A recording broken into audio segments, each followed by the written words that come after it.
Hey, dit is Jeroen van Comic Talk NL. We staan nog steeds op Wondercon. Hierna gaan jullie heel tof panel kijken. Panel Tribute to niemand minder dan The King, Jack Kirby. Met een hele hoop oude sterren. Marv Wolfman, Mark Evanier, Steve Leialoha en meneer van Tomorrow Publishing. Heel erg tof. Komt hierna. Somebody asked me the other day, my name is Mark Evanier, by the way, you must know that by now. There's a Kirby panel. Somebody asked me why I go to conventions. And I had said there's a bunch of reasons, but one of them is I love to talk about Jack Kirby. And I talk about Jack Kirby at every convention. I just gave an interview outside talking about Jack Kirby. I met Jack in July of 1969.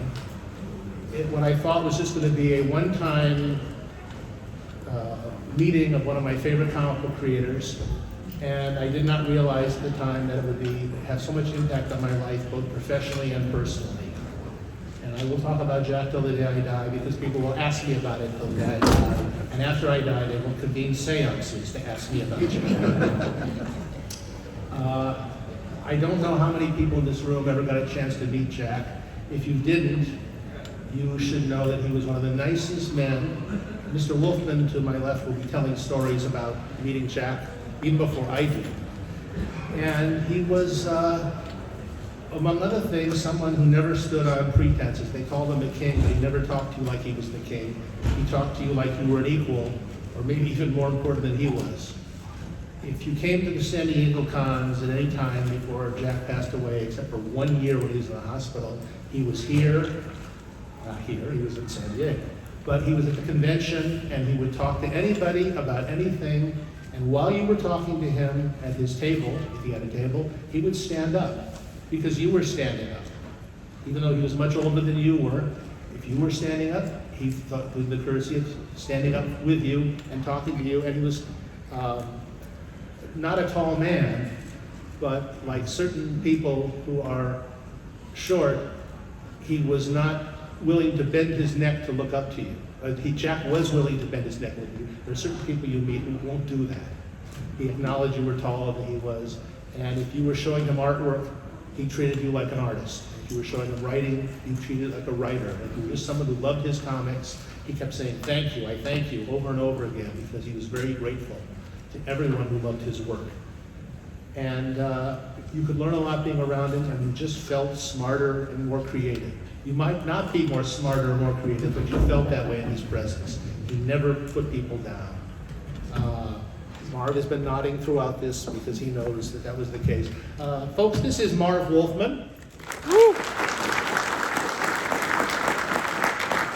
I think you know what he's done. This is John Morrow, the publisher of the Jack Kirby Collector. And then the new book he'll show you in a moment. This is Paul S. Levine, who has been the attorney for the Jack Kirby Trust and the Rosalind Kirby Trust, and all. They keep changing the name of it, but he was a lawyer that I wish Jack had had 20 years earlier in his life. And at the far end is the eminent artist, Mr. Steve Leialoha. We're going to talk a bit about Jack, and we'll take questions later. John, why don't you show them what you brought? Okay, it won't actually be in stores for about 2 more months. We just got some pre-release copies in just for the show. We did originally a Captain Victory graphite edition, which was this nice reprinting, presentation of Jack's first Captain Victory issues, but reproduced from his pencil art. And a few years later, we did a Silver Star graphite edition, which is all 6 issues of Jack's Silver Star reproduced from his pencil art. And here, to continue the tradition, this one's really fun, Destroyer Duck graphite edition. It's in hardcover, it's beautiful, it's all 5 issues of Steve Gerber and Jack Kirby's really fun, crazy, and bitingly funny Destroyer Duck series. Mr. Evanier did the introduction for it, or the forward for it, which outlines the history of what was going on, and talks about his friend, Mr. Steve Gerber, who was one of the most unique and creative writers ever in comics. And an interesting little twist, Mr. Leialoha here, I believe did some beat corrections on Destroyer Duck in this. minor adjustments. Probably my major claim to fame was that I put little tiny rivets on the logo there. Oh, really? Well, good job on the rivets. Those are really nice. But, Very important. Anyway, so that's that we have a few copies of it here at the convention. But this gentleman clued me in on all kinds of amazing things about Steve Gerber I didn't know. And so I'm just thrilled to death that we were able to get this thing produced, and Mark did. It helped a whole lot on this book. So, While we're on the subject, I'd like to clear up something. Mr. Leialoha, did you ink the cover of this comic? I did not. It's amazing to me that people can't tell who this is, but there you go. There is a self-proclaimed Jack Kirby expert who claims that Neil Adams did not ink the cover to this cover, even though the publisher, Dean Mullaney, watched him ink it. And that Steve Leialoha inked it, and that when Steve or I mentioned that Neil Adams did it, Steve and I are lying. We're covering this up. I remember. Apparently, he also thinks QAnon inked them also.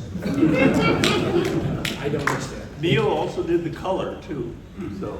and if I may, we've got Neil's original ink version in here, which is a little different than what was actually published. So somebody, I don't know if it was Steve. Wasn't me. Somebody did some corrections to it. Originally, Destroyer Ducks flippers had brass knuckles on them, and those got taken out somewhere along the way. So, but I agree, it's totally added. I want to talk, I asked my friend Marv to be here because Marv knew Jack before any of us on this panel. Tell us about going to Jack Kirby's house when you were younger.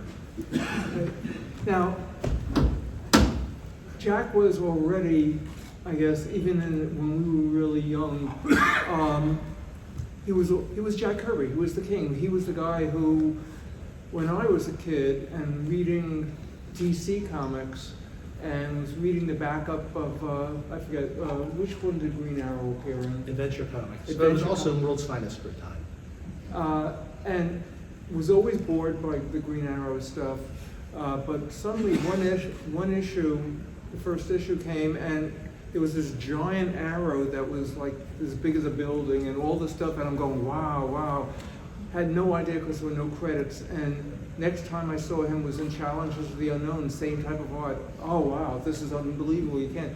That was Jack. So he was already big, he was already famous, and my friend at the time, Len Wein, called him and said, can we come up to see you? And he said, yeah.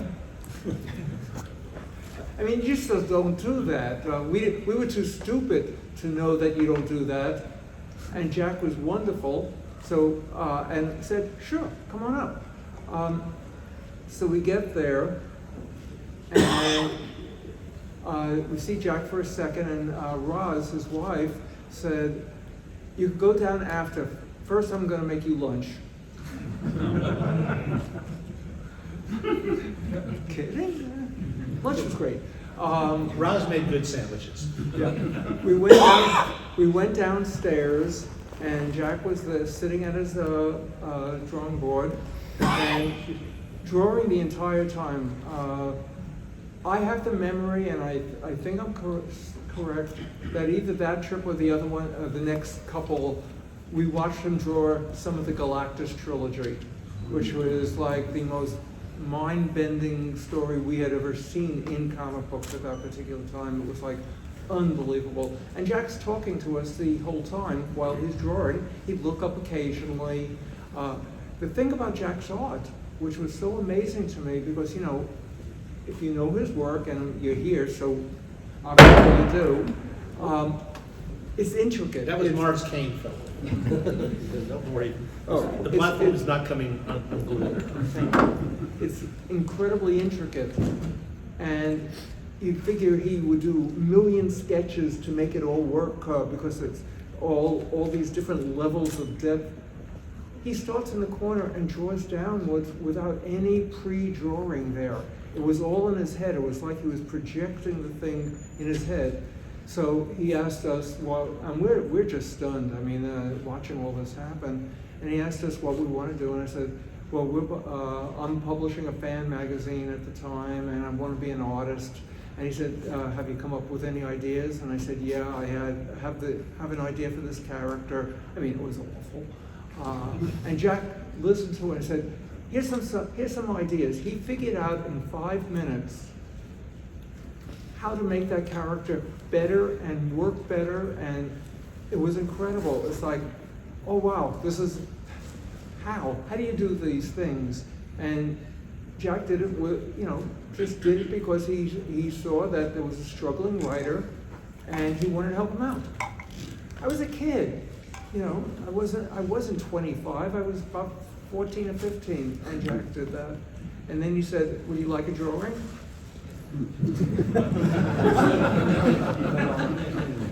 And I have a beautiful picture of Thor, which I asked for, on my office wall, and has always been on my office wall, no matter where I'm working or where I'm living at the time, because it always came. That was Jack Kirby, willing to help out a kid, and did it to make it that story was going to be publishable. My idea would be good. Incredible guy, just incredible guy.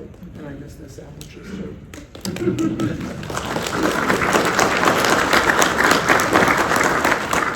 And you probably thought at that time, eventually I'm going to be this man's editor-in-chief. Sure, I knew that absolutely. Yeah. And what dream world do you live in? I'm at Wondercon. Anything is possible. Anything is possible at Wondercon.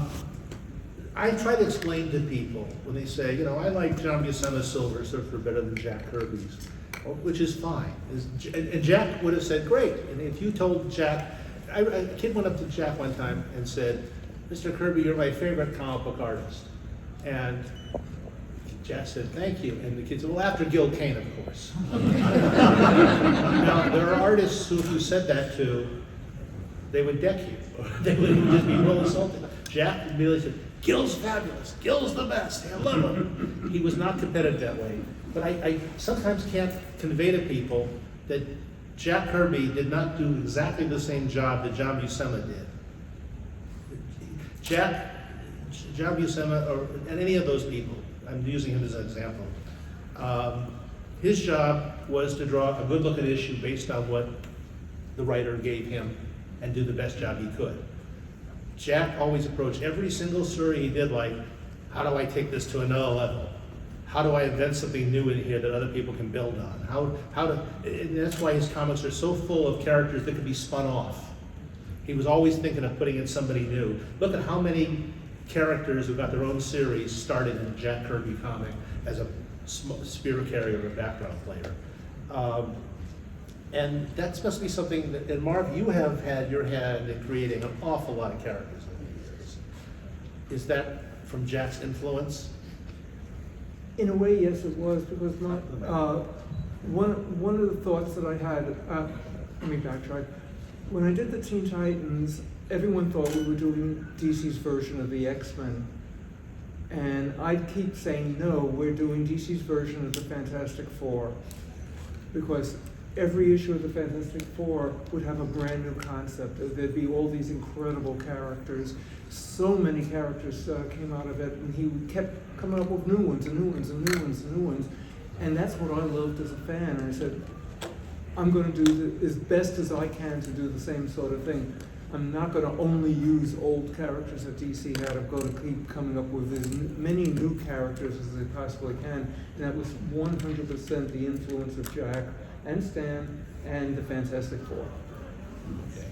Okay. When Jack was working for DC in the early 70s, you were one of his few allies on the staff there. Yeah. And Same with Marvel later. yes, well, Or earlier. I think at one point the only two people that he felt were on his side of the company were you and Nelson Bridwell, and were defending him when people wanted to change stuff. And I was the first person at DC to see the first issue of the New Gods, because I was an unpaid intern at the time on Summers, so you can tell how long it was, because I would not be an unpaid intern ever again. But they let me into their world, and one of my jobs was to open up the mail. This from the artist, not the fan mail, but the artist mail. And so the package came in from Jack, and I got to open it and just stare at it because it was just gorgeous pencils. I mean, unbelievable. No, inks, I guess. Just beautiful work. And do you think it was appreciated in the office for what it was? No, because it didn't look like a DC comic at the time. There was a very clear DC look, and it was Jack stuff shouted at you, and the DC stuff of the 70s, 60s or 70s sort of took you on a trip, but that's about it. My friend Steve Sherman and I went to DC for the first time. We were there 10 minutes before Sal Harrison, who was the head of production there, sat us down and tried to get Jack to draw more like Kurt Swan. He thought that was the way comics ought to look, not that Marvel garbage, you know. Yeah. And I think if not for Marv and Nelson and not many other people up there, Jack could have been forced to draw more like somebody who wasn't Jack Kirby. Is that your observation? I would agree. I think they wanted Jack because the Marvel stuff was so popular, but they didn't understand his artwork, which is surprising to me because Carmine is a brilliant artist. He's a brilliant artist. Totally one of my favorites of all time. But he didn't get someone else's art that wasn't in the Dan Barry style. Dan Barry did the Flash Gordon comic and others, comic strip. And he was sort of like the god of how to draw at the time, and the way DC drew at the time. Yeah. By the way, everybody is dead, so we could say nasty things about that. Yeah. And by the way, we should mention a lovely man named Joe Giella, who passed away last week. A guy who was in comics from 1945 until, I guess, 2015 or so, 2010, something like that. As nice a man as you could get, meet. As nice a man as ever had the function of inking other artists and preserving their work, and he works very hard on that stuff. Can I interrupt yeah, you for a second about Joe? Having had the success of calling Jack and going to his house, we found out that Joe lived not far away from that, and so we called again, and again, yes, they had us come up. No sandwiches though. But we got to spend the entire afternoon speaking with Joe about comics and art and all of that stuff. I don't remember any of it, unfortunately, my memory is bad. But we had a great time, and that was, again, here's somebody letting some kids into their house to talk about comics, which I'm sure he would have much preferred drawing or watching TV or something else. Yeah, I've learned in comics, if I learned one thing, it's that inkers never give you sandwiches. Why didn't you tell me? I would have eaten first.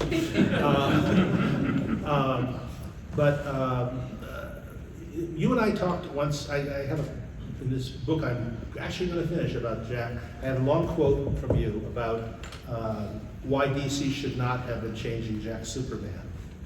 Yeah, I don't know what I said, but they shouldn't have. Okay. Marv was one of the few in the office who advocated for leaving it alone, and you know they didn't want to leave it alone. They didn't want to leave anything alone. Well, Superman to them didn't look like Superman, despite the fact that Gil Kane's Superman didn't look like Wayne Bourne's Superman, who didn't look like Joe Shuster's Superman. You know, so what? How can you say?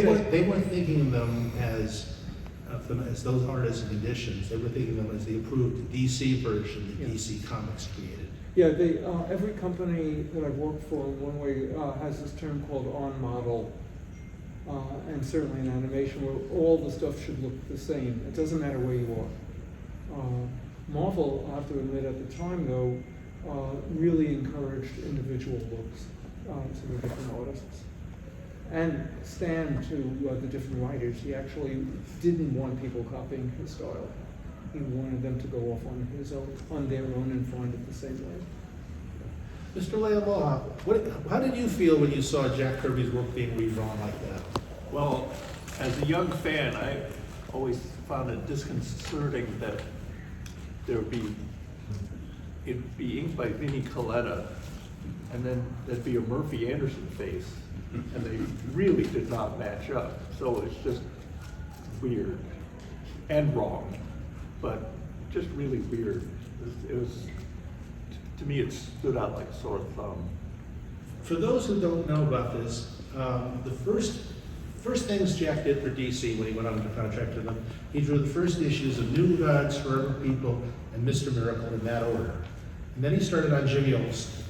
You always have to remember when you're talking about comics, they don't come out always in the order that they were done, and sometimes an issue that was drawn in January and an issue in July come out the same time in December.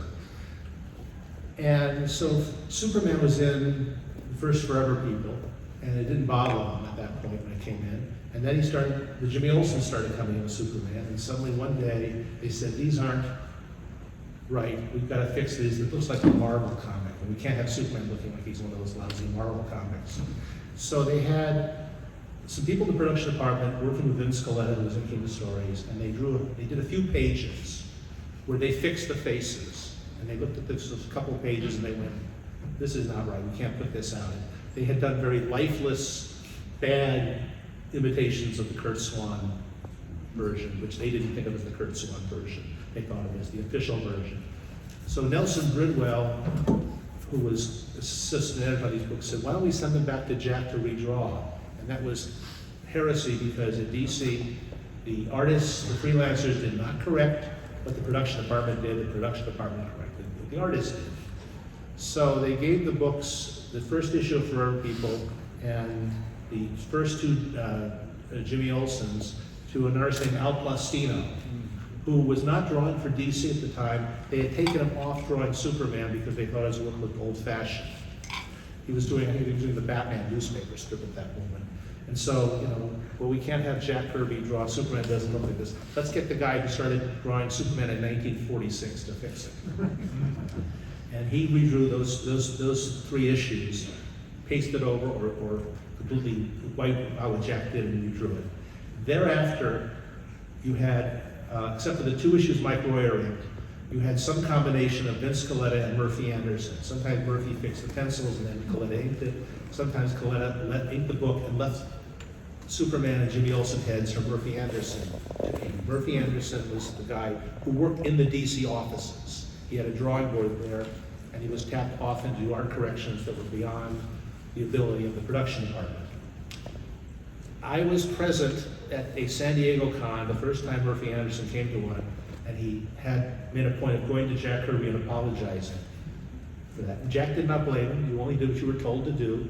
He understood that, Jack certainly knew about people who force you to do stuff in comics that you don't want to do. He had a lot of it in his life. And Anderson said, he was very relieved that Jack didn't blame him. And he said, if they had let me ink the whole book, it wouldn't have jarred so much, and I would have changed your work a lot less than they made me change the Supermans.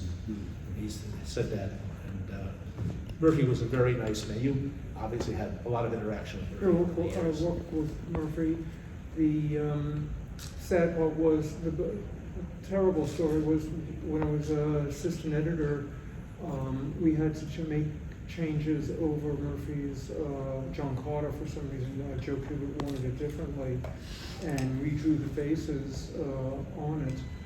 And I had to let Murphy know that his faces were changed. And Murphy was one of the biggest John Carter fans in the universe. I mean, he loved all the Edgar Rice Burroughs stuff, and it really was a crushing thing. But back then, they just changed everybody, and they didn't think of it as negative. That's just the way it was. Yeah. Now, John, you've been shepherding, since we're on the subject of the Superman dance thing, you've been shepherding a lot of articles about that over the years. It is my observation that the tampering with Jack's work is now pretty universally regarded as an enormous editorial blunder. Yeah. Is that your opinion too? Yes. I'm sorry, I'm still reeling from the fact that this man sitting next to me was, well, I know Mark saw New Gods number 1 in pencil first, but Marv saw New Gods #1 in pencil first before anybody else in the offices, but he also watched him draw the Galactus trilogy. I'm just like, I'm not worthy. That's awesome.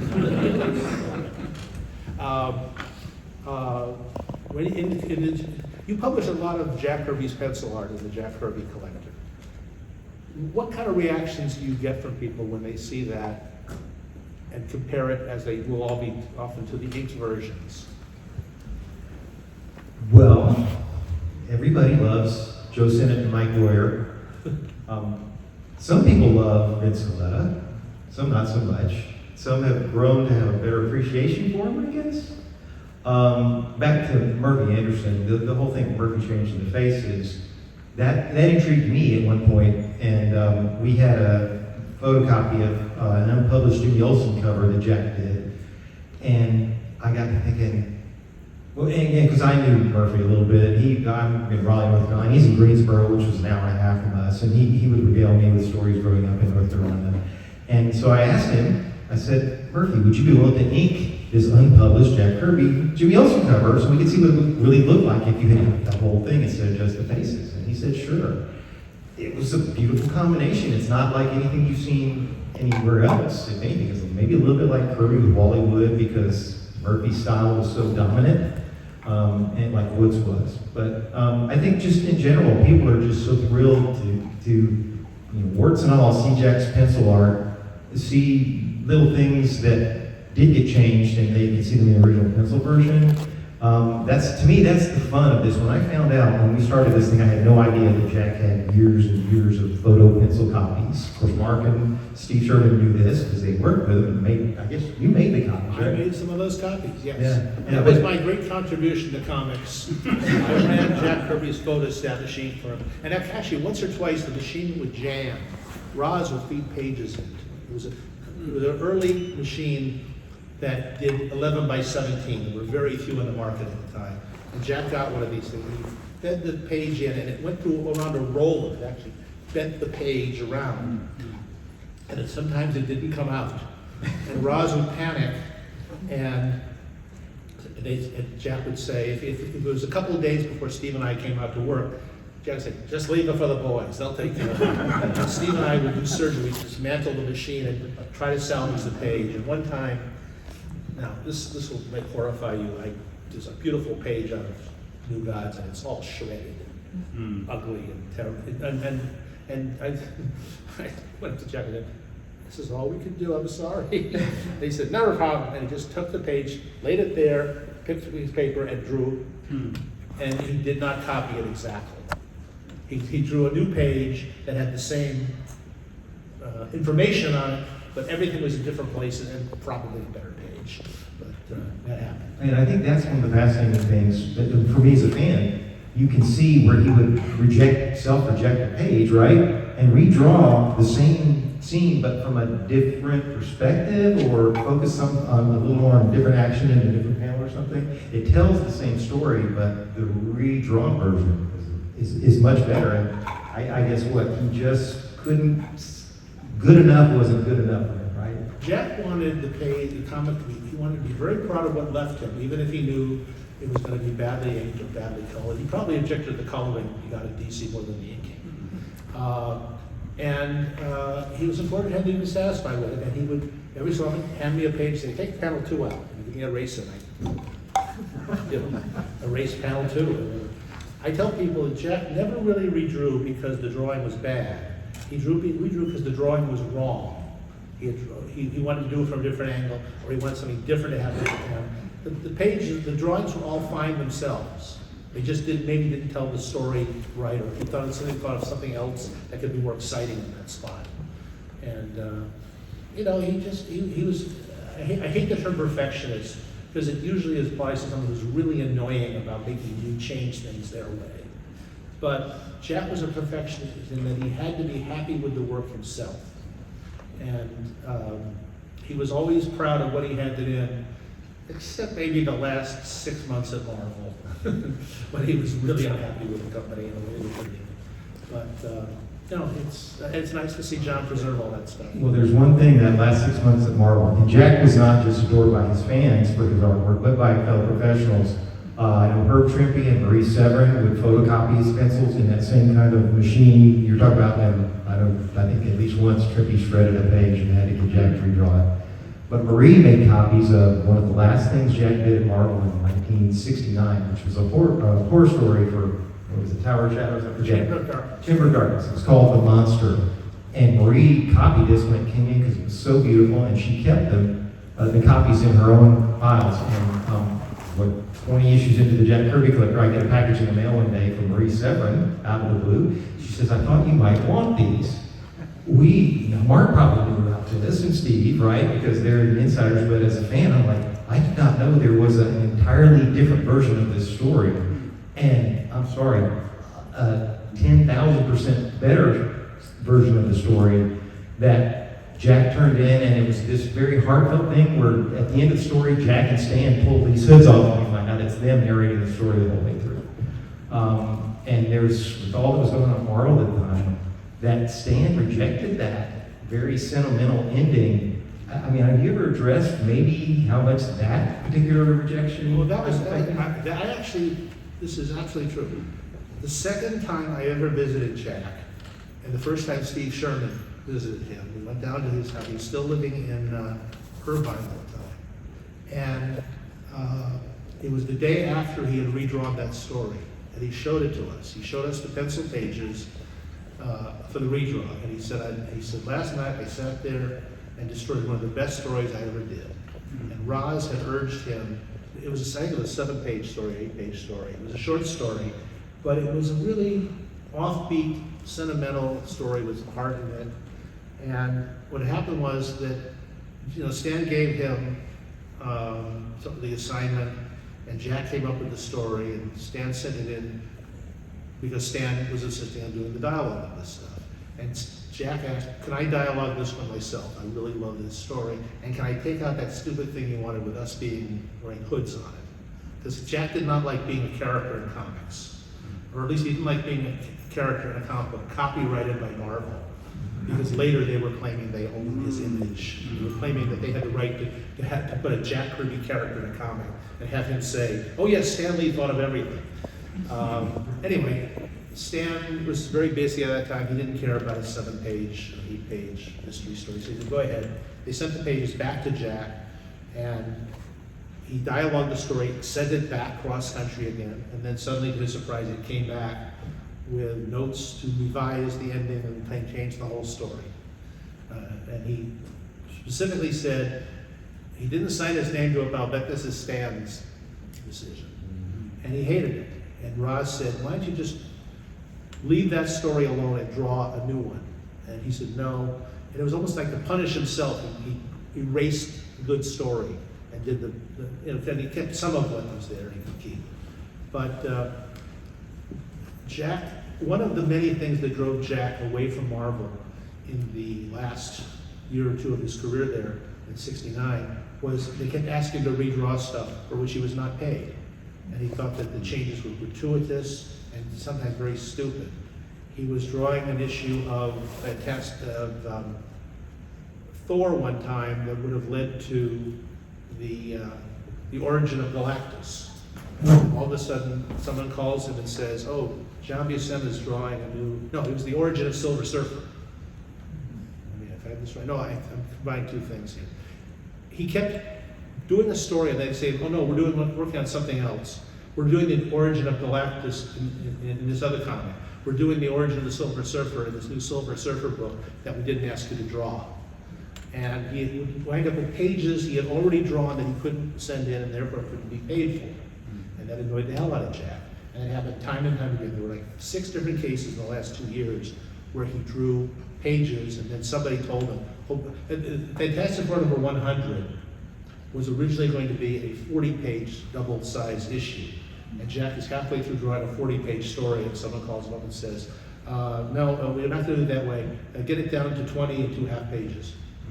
That is why it has so many 9-panel tiny pictures. Okay, that makes sense. So, if Jack was doing a 20-page Fantastic Four story, they paid him for 20 pages. If he drew 20 pages, they sent them in and they made him draw 5 more pages to change it around. he was paid for 20 pages.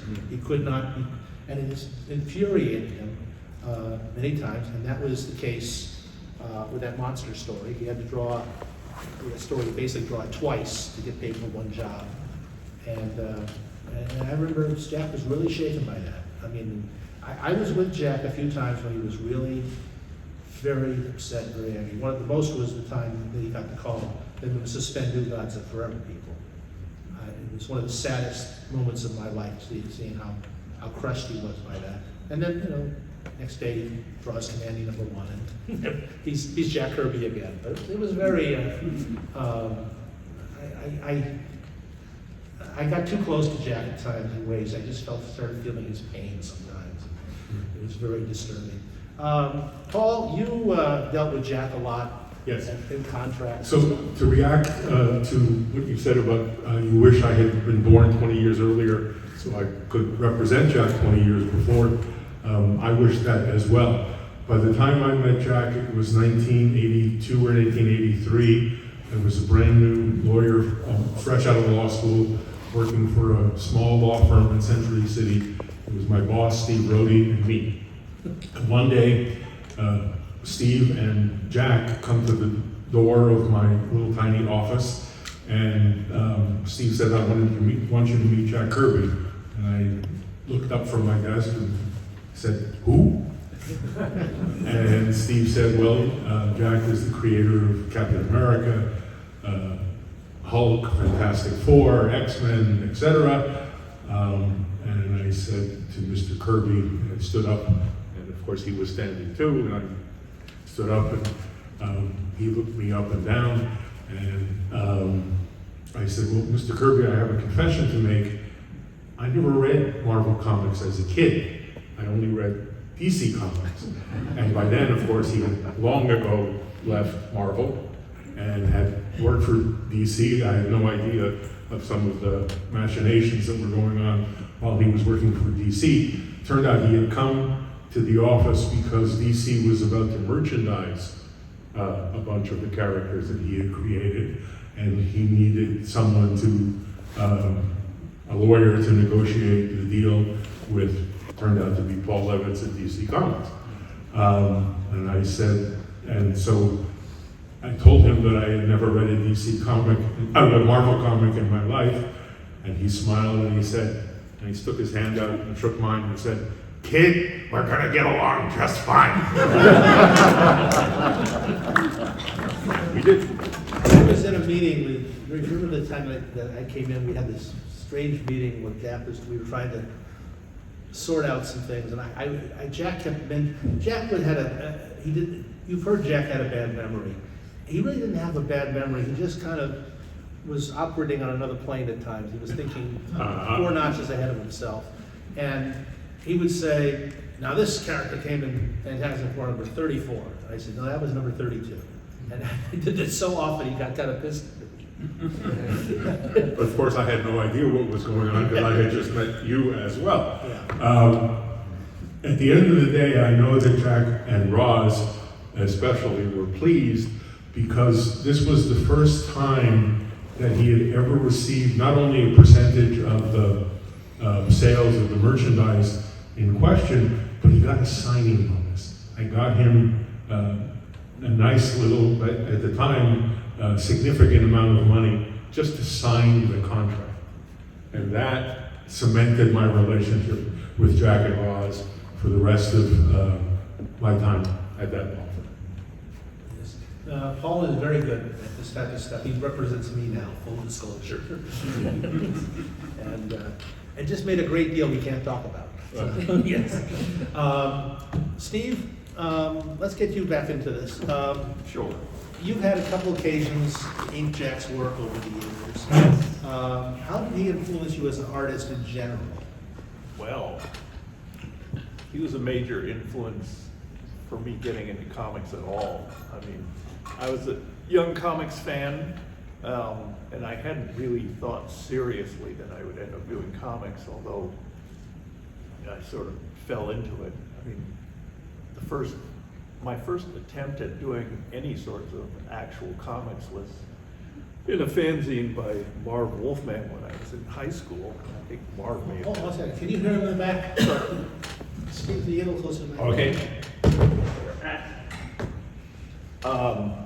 My first attempt at doing any sort of comics was in a fanzine put out by Marv Wolfman when I was in high school. And I think Marv may have been in high school at the time too, I don't know. This was like 1967. Anyway, as a young comics fan, I was a huge fan of Jack Kirby. And the first convention I ever went to was the San Diego Comic-Con of 1971, because Jack Kirby was going to be there. And various interactions. I had sent samples of my young fledgling work to DC and got a response from Carmine Infantino, who told me that Jack Kirby was doing his own comics in Southern California and I should send stuff to him. I mean, this wasn't actually true, but I did it anyway, and I sent samples off to Jack Kirby, and I got a very nice response from him, as he always did with people, encouraging me to keep it up, and you know, he would always say, someday you're gonna be better than I am. And of course, we all sort of took that with a grain of salt, because we knew that wasn't gonna happen. Anyway, many years later at Marvel, the opportunity to do a couple of Jack's covers came up, and I think getting into dealing with Jack's relationship with Marvel is what, second or third time around, whatever that was. Jack wanted to keep all the artwork himself, that the inkers wouldn't get a percentage of it. So they offered a thing where you could ink 2 covers of his. And of course, everyone immediately volunteered for this. And I managed to have the opportunity to ink an issue, a cover of Machine Man and a cover of Devil Dinosaur. And one of them was printed, and the other one was considered, I mean, what I heard was Stan just thought it was too weird, so it wasn't printed. But I think Marv might have been the editor of that. He thinks you were the editor of Devil Dinosaur, Or just, this is executive editor of Devil Dinosaur, Or or he he was- inked a cover that wasn't used of Jack's. of the Machine Man. Machine Man. I- Oh, Machine Man. Not that you would necessarily remember this, but just I'm one sure cover. that I was probably that, but you know, when at that point at Marvel, I think it was if 78. you were just an editor there, you got a name even if you didn't touch the book. So you got that credit anyway. So, though I remember Devil Dinosaur to some degree, also because it's now a cartoon. Everything Yes. Jack did is Yes. a cartoon. Devil Dinosaur is on the Disney Channel. Yes, it's amazing. And it's pretty weird. It's a really weird show. It's Moon Girl and Devil Dinosaur. That's what it's called. Yes, fabulous. Anyway, so I got to ink 2 of Jack's covers, which was one of my young fanboy goals, was to work with Jack Kirby at least once in real time, as I like to think of it.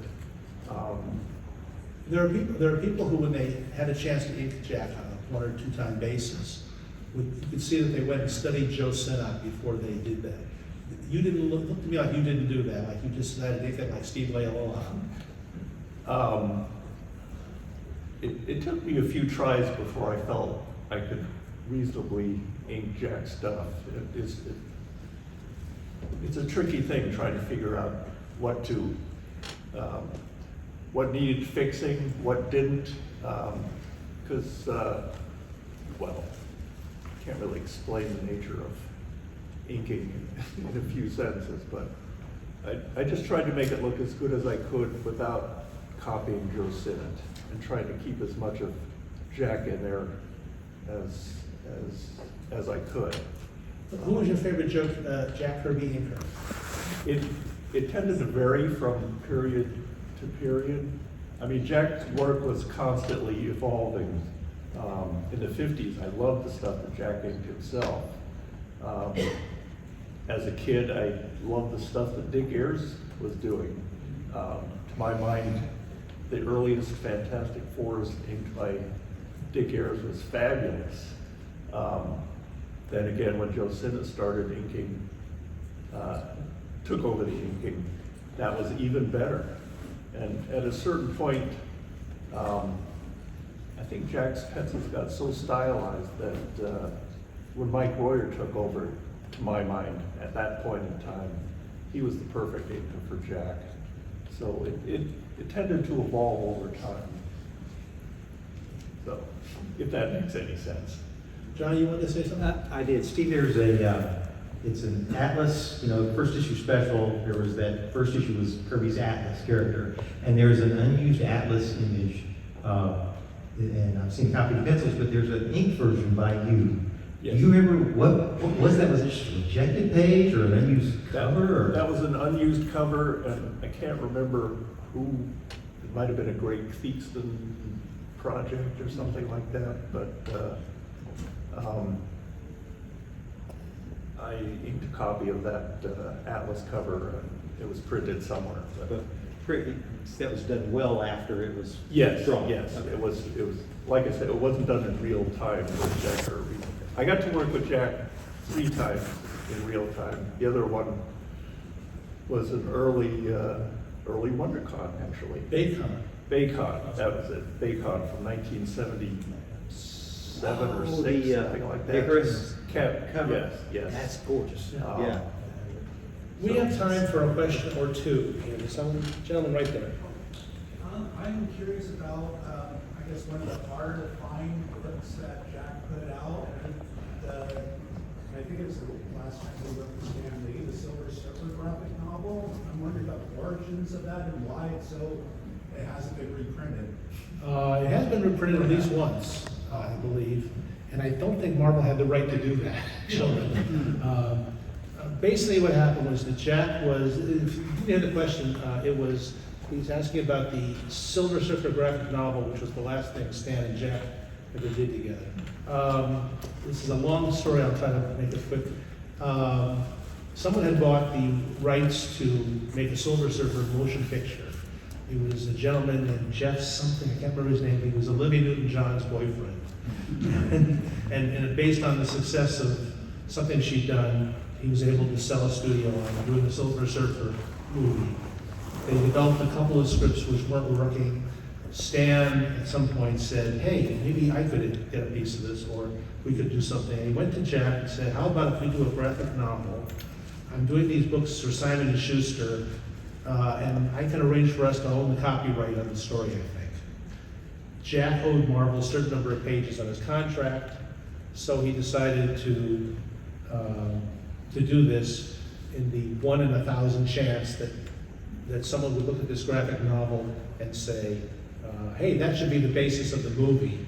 And Stan and Jack could sell the movie rights because they hold the copyright on it. The creation of the story was a mess. They fought a lot.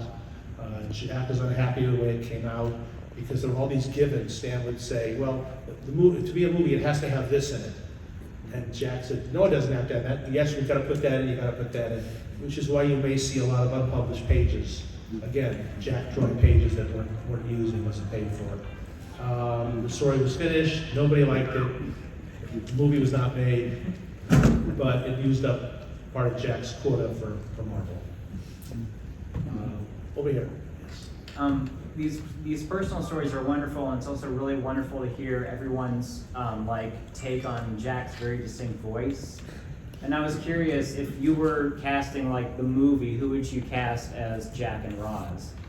Past or present, anyone? I would fight to not have that movie made. That would be the first point. I don't know, I keep seeing people mentioned, that somebody mentioned Patton Oswalt.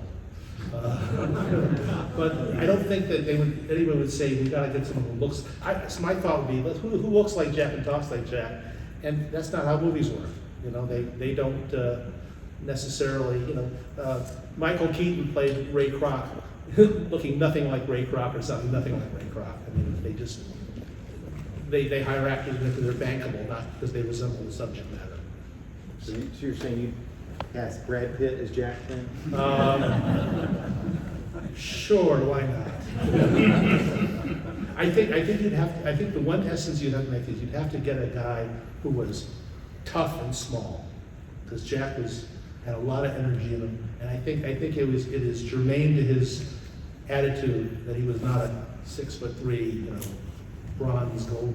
He was a strong man, physically very strong. I mean, he was very healthy up until the last couple of years of his life.